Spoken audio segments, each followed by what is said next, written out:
Hello, everyone, and welcome to Coach's Corner, a weekly interview with War Eagle head coach Todd Mangum. Coach's Corner is brought to you each week by Holford's Furniture, McDonald's, and Alpha Insurance.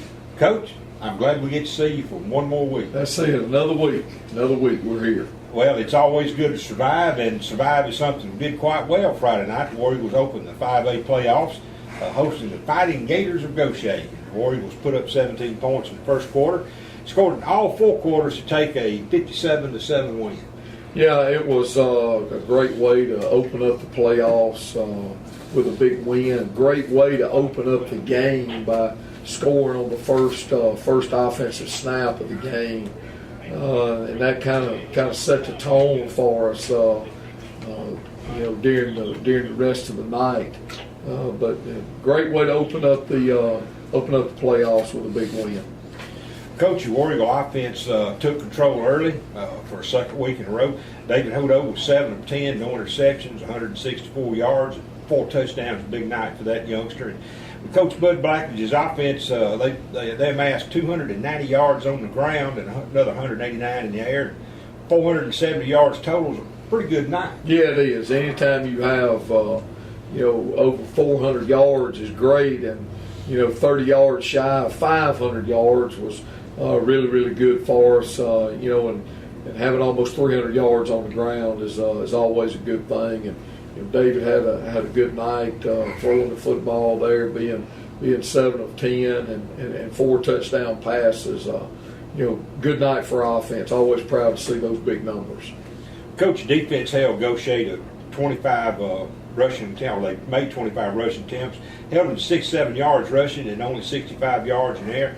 That's 132 yards total, and overall your defense played very well. Yeah, I thought it started up front. We knew we had to stop the option game of Goshen, and it all started up front. And I thought for the most part our front did a good job, especially that second bunch that we rolled in there.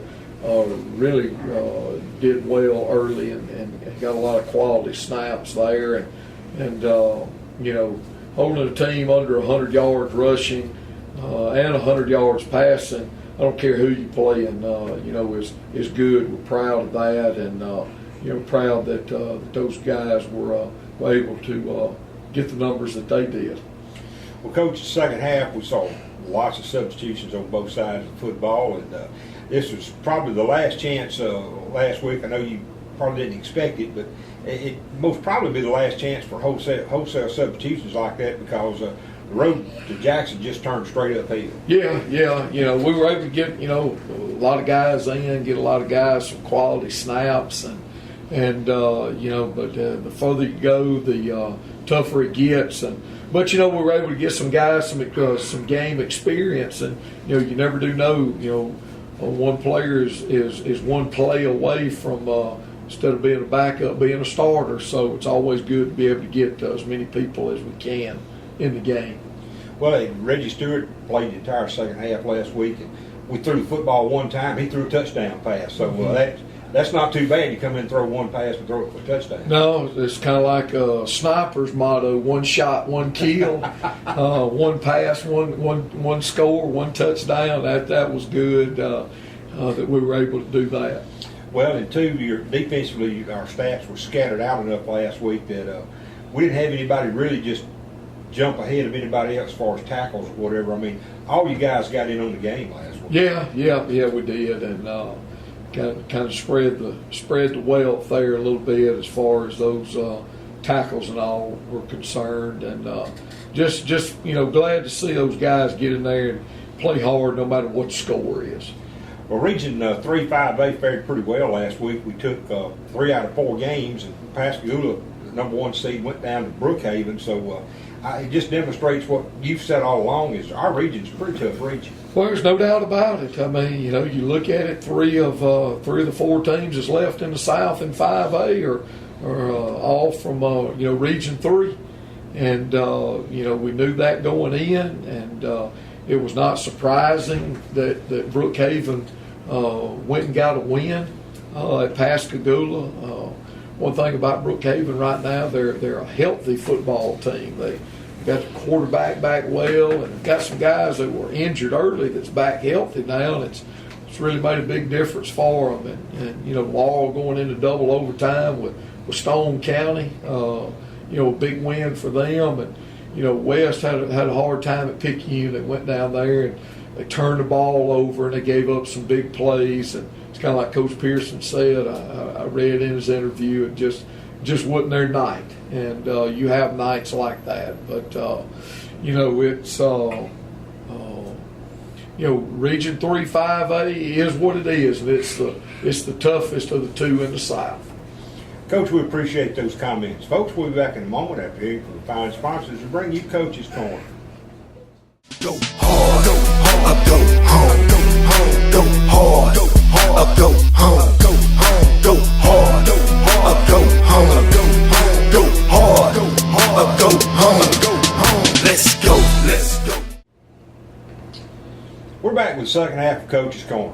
Well, Coach, Wayne County continues to play in the playoffs, and we get that lucky draw of Picayune in the second round. And nothing says playoffs like facing an always tough Picayune team. No, and you know, the further you go, the better the teams are, and you know, having a second round draw of Picayune, you know, it is what it is, and we knew that there would be a chance that we would play them, and we are. And good thing about it, we are playing them at home. Well, when we talk about them, they're a balanced football team, balanced offense. They've got two great backs, a great quarterback, a great wing, flanker there. Their tight ends are good, and really, I guess just we'll go ahead and say everybody on that side of the football is really a great player. Very explosive on offense. They score a lot of points. You know, their offensive line solid. And the running back, Dito, he's as good a running back as there is left that's still playing in 5A right now. To me, he may be the best, you know, the best one running back of any of the teams left that we may have an opportunity to play in 5A football. He's very explosive, very strong runner, you know, and other than our guys that we have playing for us on our team, I think he's the best. He's the best running back left on an opposing team that we'll face this year. Well, they've also got a pretty good defense. It's just plain tough. They're aggressive, they hit you in the mouth, and they've held some really good teams this year, just a few points, and that's a tall task for our offense. No, there's no doubt. It's going to be all-out blitz, lock you down, man. Here we come to get you. You know, if you don't have a man, you're in coverage. You're in man coverage. So it's not real hard to figure out what they're doing. They're coming to get the man with the ball, and pretty upset when they get there. So it's just like any, you know, just like we say about their offense, they're always balanced and tough on offense.